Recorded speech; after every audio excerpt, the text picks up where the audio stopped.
Order order order, आज की कार्रवाई शुरू की जाए। साहब, आज का केस ये है कि कुछ दिनों पहले एक मदरसे के तालिबे इल्म शहजाद को दहशतगर्दी के जुर्म में गिरफ्तार किया गया था, जो आज भी पुलिस की हिरासत में है और उनके अहले खाना का कहना है कि ये इस जुर्म से बरी है। इसको गलत इल्जाम लगाकर फंसाया गया है। मुजरिम और उसके वालिद को हाजिर किया जाए। मुल्जिम शहजाद और उसके वालिद को अदालत में हाजिर किया जाए।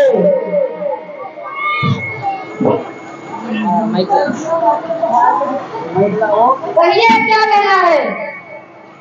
जज साहब, मुझे पता चला है मेरे बेटे को गलत इल्जाम लगाकर फंसाया गया है। कहिए तो मेरा बेटा बेकसूर है। मेरा बेटा 10वीं में पढ़ता है। उसको दहशतगर्दी से क्या ताल्लुक? उसको गलत इल्जाम लगाकर फंसाया गया है। जज साहब, मैं बूढ़ा आदमी हूँ, बड़ी दूर से आया हूँ, आप इसको छोड़ दीजिए। अरे भाई, यह अदालत है, तुम्हारा घर नहीं। जब आओ मुजरिम को छुड़ा कर ले जाओ। मुझे खबर मिली है मदरसे में जिहाद की ट्रेनिंग दी जाती है, देश के खिलाफ भड़काया जाता है और वहाँ दहशतगर्दी और बगावत की तालीम दी जाती है। इसी में तुम्हारा बेटा भी शामिल है, इसलिए उसको गिरफ्तार किया गया है। जज साहब, आप ये कह रहे हैं कि मदरसों में जिहाद की ट्रेनिंग और दहशतगर्दी की तालीम दी जा रही है। ये आपको गलत खबर मिली है। ये किसी की घिनौनी साजिश है। अरे भाई, आपको मालूम नहीं, वहाँ तो प्यार और मोहब्बत के फूल खिलते हैं। वहाँ तो ऐसे लोग पैदा होते हैं जिन्होंने अपने तन मन धन की बाजी लगाकर अंग्रेजों के चंगुल से हिंदुस्तान को आजाद कराया था, जिसकी वजह से हम और आप चैन की सांस ले रहे हैं। और आप कह रहे हैं कि मदरसों में जिहाद की ट्रेनिंग और दहशतगर्दी की तालीम दी जा रही है। तुम कैसे कह सकते हो मदरसे में प्यार मोहब्बत की तालीम और जंग आजादी में मुसलमानों का हिस्सा है? जंग आजादी में मुसलमानों का कहीं दूर तक नामो निशान नहीं है। हमारे देश को आजाद कराने के लिए पंडित जवाहरलाल नेहरू, रविंद्रनाथ टैगोर और बहुत से लोगों के नाम हैं, लेकिन उसमें कहीं दूर तक मुसलमानों के नामो निशान नहीं है। जज साहब, हमें लग रहा है आप अपनी आंखों पर तहस्सुब परस्ती के चश्मे लगा रखे हैं, जो आपको एक तरफ से बाहर निकलने नहीं दे रही है। हमें लग रहा है आप जिहाद से वाकिफ नहीं हैं, जो आप की बातें कर रहे हैं। तुम्हें मालूम है इस गुस्ताखी की वजह से तुमको जेल भी हो सकती है। जज साहब, जेल जेल जेल? हाँ, जेल जेल। आप जेल जाने की बात कर रहे हैं? अरे जेल जाने से कौन डरता है? जेल जेल जेल, हम हर बात के लिए और अपने मुल्क के लिए जान पे दे सकते हैं। हमारे स्टाफ ने अपने मुल्क के लिए जान माल को कुर्बान कर दिया था, इसी तरह हम भी अपनी जान को कुर्बान कर देंगे। इस मुजरिम को फौरन गिरफ्तार करके हिरासत में लिया जाए। इसमें बगावत की बू आती है।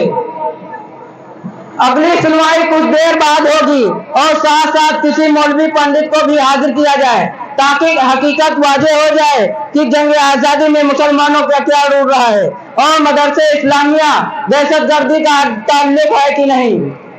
पंडित और मौलवी हाजिर हूँ। ऑर्डर ऑर्डर ऑर्डर, सुनाइए क्या कहना है। मुस्लिम रिजवान का कहना है कि जंग आजादी में मुसलमानों का अहम रोल रहा है और इन्होंने मौलाना अरशद मदनी का सहारा लिया है कि वो ये साबित करेंगे कि जंग आजादी में मुसलमानों का क्या रोल है। उनके खालिद है बाबा रामदेव। मौलवी साहब, यह बताइए कि जंग आजादी में मुसलमानों की क्या भूमिका रही है?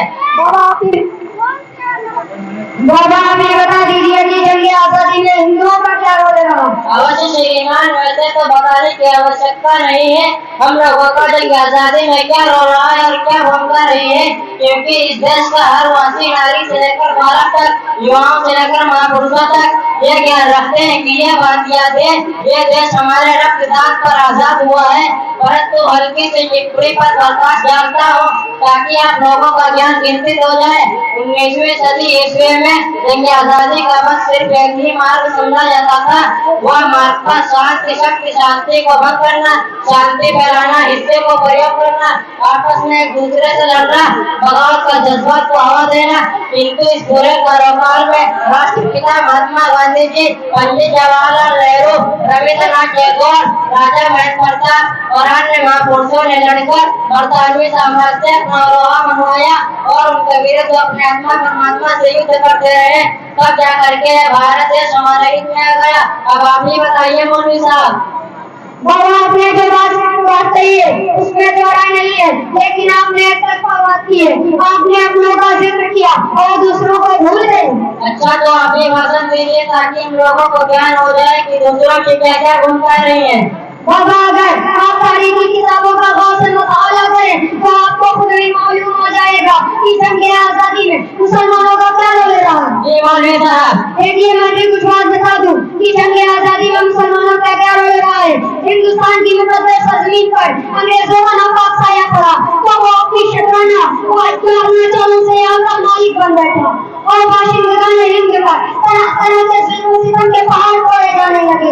ऐसे नौजुवान में सबसे पहले जिस शख्स ने अन्य बगावत बुलंद किया वो मुहद्दिस कबीर, इमाम जलील, रसूल औलिया, फखरे जमान, माहिर माहिर राज